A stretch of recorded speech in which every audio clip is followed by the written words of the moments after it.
बिस्मिल्लाहिर्रहमानिर्रहीम। अस्सलामु अलैकुम। रोजाना वाक़यात सुनने के लिए इस चैनल को सब्सक्राइब करें। 23 जुलाई 645 ईस्वी को जब यजीद पैदा हुआ तो उसकी माँ मीसून की तलाक हो गई।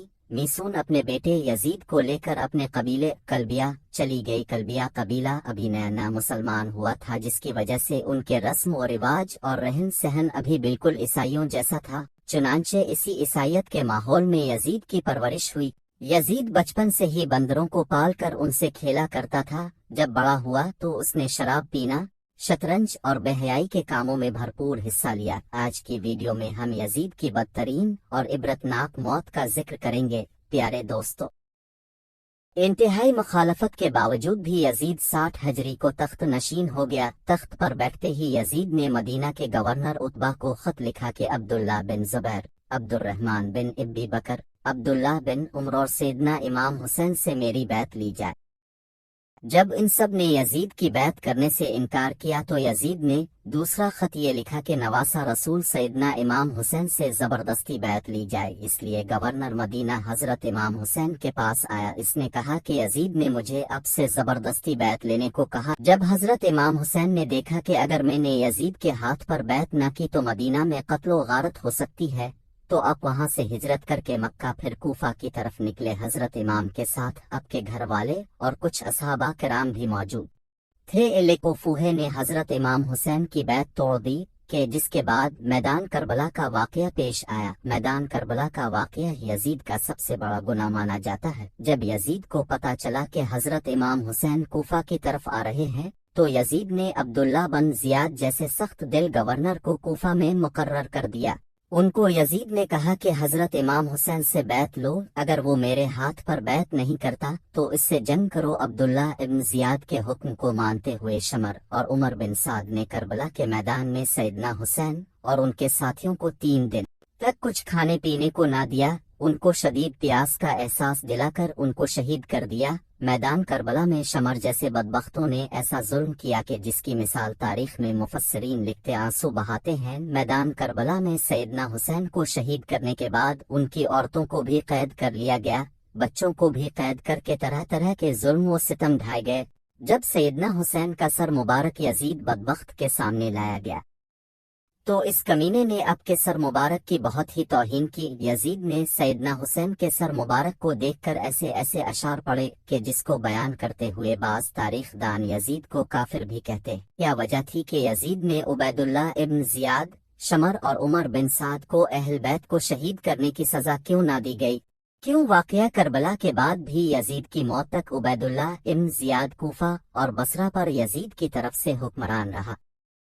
ऐसे वाकयात के बावजूद भी इब्न जियाद जैसा शख्स अपनी मसनद पर विराजमान रखने की बजाय यजीद के पास आखिर किया थी। अब 63 हिजरी में मदीने के लोग यजीद की बैत तोड़ देते हैं तो यजीद की फौज मदीने पर हमला करती है, जिसे वाकया हिरा पेश आता है कि जिसमें 80 सहाबा किराम मुहाजिरीन और अंसार में से 700 ताबईन और उसके अलावा 10,000 मुसलमानों को बेदर्दी से मदीने में शहीद किया गया। सही मुस्लिम में है से लेकर 3 तक ये 15-20 अहादीस हैं, जिनका लबाब ये है कि अब सल्लल्लाहु अलैहि वसल्लम ने फरमाया, जिसने अहल मदीना को डराया, अहल मदीना को धमकाया, मदीना वालों पर जुल्म किया, इस पर अल्लाह की लानत, अल्लाह के फरिश्तों की लानत और तमाम लानत करने वालों की लानत। लेकिन ये यहाँ पर ही ना रुका और मदीने के बाद मक्का पर भी हमला किया गया और खाना कबा की इमारत पर भी संगबारी की गई। फिर यजीद को दी गई अल्लाह पाक की मोहलत खत्म होती है।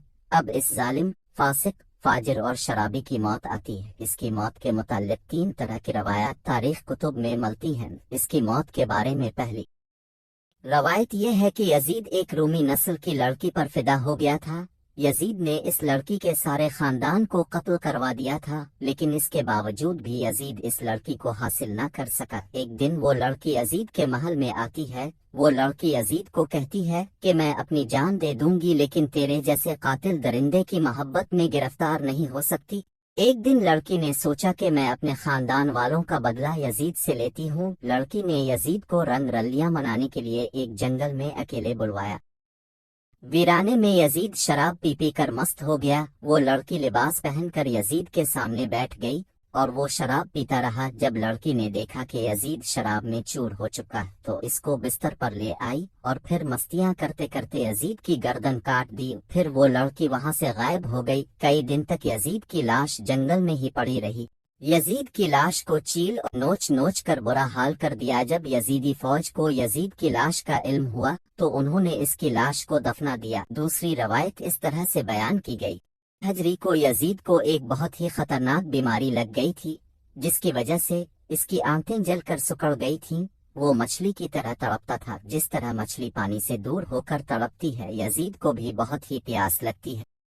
وہ پانی کا اپنے منہ میں ڈالتا تھا لیکن پانی اس کے گلے سے اندر نہیں جاتا تھا۔ اس طرح یزید 3 دن تک تڑپ تڑپ کر موت کی نیند سو گیا۔ یزید کی موت کے بارے میں جو تیسری روایت ہے وہ کچھ یوں ہے کہ یزید بندر پالنے کا بہت ہی شوقین تھا۔ ایک دن یزید نے ایک بندر کو وحشی خچر پر بٹھایا تھا۔ خچر بہت ہی تیز تھا۔ یزید نے بندر کو خچر پر بٹھایا، خود اس کے پیچھے خچر لگا دیا تھا۔ جب خچر جنگل میں پہنچ گیا تو اس کے پیچھے پیچھے یزید کا گھوڑا بھی بھاگ رہا تھا۔ جنگل میں پہنچ کر گھوڑے نے حضرت امام حسین کے قاتل کو نیچے زمین پر دے مارا۔ یزید کا سر ایک پتھر کے ساتھ لگ گیا۔ یزید کا پاؤں گھوڑے کی رکاب میں ہی پھنس کر رہ گیا تھا۔ گھوڑا بھاگتا رہا۔ یزید جنگل میں درختوں اور پتھروں سے ٹکراتا رہا، جس کی وجہ سے یزید کا جسم کٹنے لگا۔ جب یزید کی لاش کو لوگوں نے دیکھا تو وہ کہنے لگے کہ سیدنا حسین کو شہید کرنے کی سزا یہی ہونی چاہیے۔ میدان کربلا کے بعد یزید صرف 6 مہینے 3 سال کی عمر پا کر 14 ربیع الاول ہجری کو ملک شام کی سرزمین پر 39 سال کی عمر پا کر کتے کی موت مر گیا۔ آج بھی اس کمینے پر عرش و فرش والے لعنت بھیجتے ہیں۔ اس کی قبر دمشق میں عبرت کا نشان بنی ہوئی ہے۔ اللہ تعالیٰ سے دعا ہے کہ وہ ہمیں المحمد صلی اللہ علیہ وسلم سے محبت کرنے والا اور الپاک سے صحیح طریقے سے غلامی کرنے والا بنا دے۔ مزید ایسی ہی ویڈیوز کے لیے چینل کو ضرور سبسکرائب کریں۔